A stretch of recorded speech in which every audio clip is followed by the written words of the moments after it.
Welcome, friends, to the world's largest graveyard. Today, we will be exploring Tier 3 of the Iceberg that Bones and I made. But before we get into it, please consider subscribing to our channel and sharing with a friend who is afraid of the ocean. And, without further ado, let's dive right in. The Devil's Sea, or the Dragon's Triangle, is a 700,000 square kilometer or 37 New Jersey-sized sections of the Pacific Ocean located between Japan, Guam, and the Philippines. Much like the Bermuda Triangle, it is known for its very mysterious disappearances.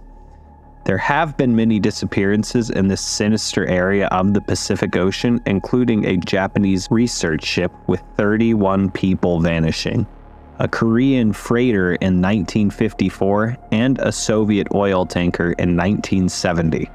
Like the Bermuda Triangle, there are plenty of theories for why this area seems particularly dangerous. Some could be considered outlandish. It's noted that erratic weather and rogue waves are common in this stretch of the Pacific Ocean, but that's no fun.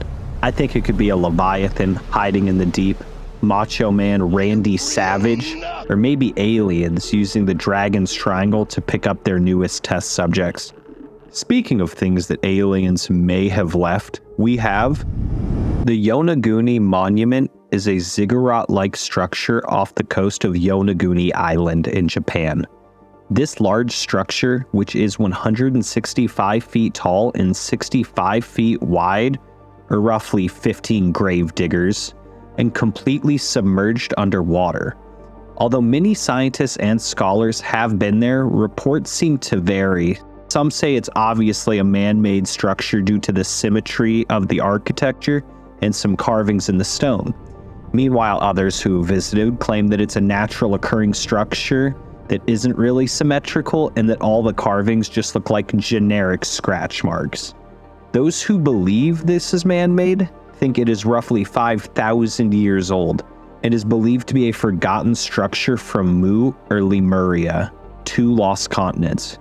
Getting consumed by the sea must be terrifying, which leads me to submechanophobia is an irrational fear of man-made objects submerged in the water, like shipwrecks and oil rigs, similar to thalassophobia or megalohydrothalassophobia. Who even comes up with these? Which is the fear of the ocean and fear of large things in the water, respectively. This one is focused on man-made objects specifically, though. Theories of the origin for this phobia range from the evolutionary response to the fear of drowning, the unnatural sight of man-made objects left in the depth, and the creepy juxtaposition of the living ocean with the deathly remains of what we have created. Although some may fear our inventions, they undoubtedly help us in situations like the HMS Serpent. In 1948, Captain P. Mquay of the HMS Daedalus reported seeing an enormous serpent coming out of the water near him and pressed its head against his ship. Captain Mquay was quoted as saying, "The head was, without a doubt, that of a snake." And his lieutenant said, "The appearance of its head, which with the back fin was the only portion of the animal visible. It was long, pointed, and flattened at the top, perhaps 10 feet in length, the upper jaw projecting considerably." When evolutionary biologist Gary Galbraith decided to investigate, he said, "There is no doubt that something remarkable passed by that ship on an August afternoon. The accounts agree that the animal was swimming along with its head fully out of the water much of the time." Creepy. Modern scientists believe it was a sea whale due to the way that they swim. But I ask you, dear viewers, don't you think that a crew of lifelong sailors would know what a whale looks like? All we know about that fateful day in August is that the crew of the Daedalus saw something that a group of experienced sailors could not describe very well. Another sea creature that is hard to describe is the Schaefer Anglerfish.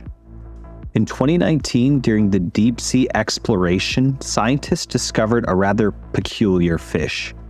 This funny little guy is pretty weird looking, but even more weird is how it has evolved its fins over time to be kind of like feet. Yeah, think about that.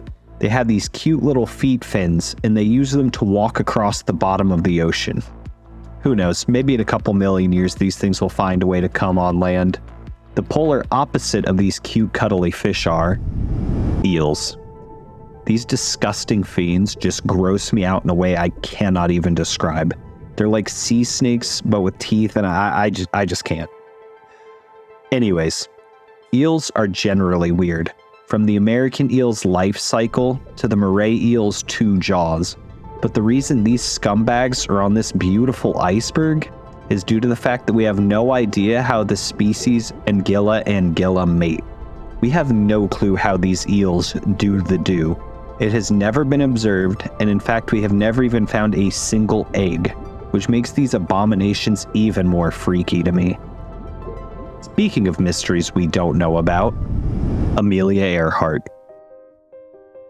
In 1937, Amelia Earhart, along with her navigator Fred Noonan, attempted to fly around the world at the equator. Earhart would have been the first woman to circumvent the globe, but I'm sure you knew all that.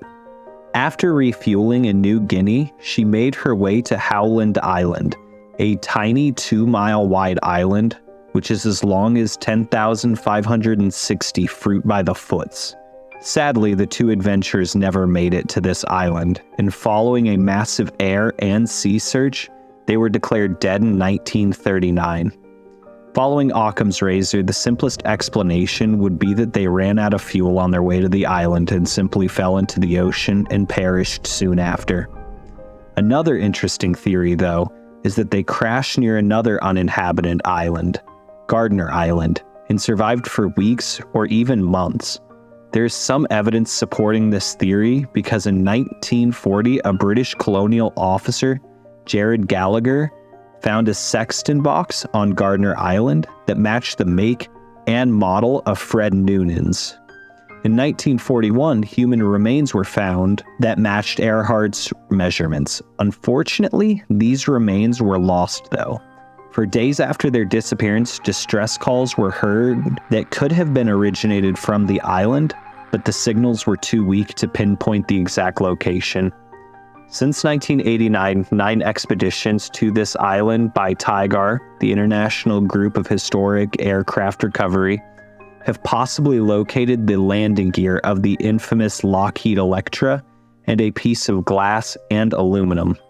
Ultimately, though, we will never truly know what happened in the unforgiving vastness that is the ocean. Could be aliens, really, or even coconut crabs. Thank you for watching our video. Please like, comment, subscribe, and share this with a friend who would subscribe to the Schaefer Fishes OnlyFins. The first person to comment the timestamp for the funny sea friend we hid in this video will get their comment pinned to the top of the comments. This has been the world's largest graveyard. And remember, stay safe out there, friends.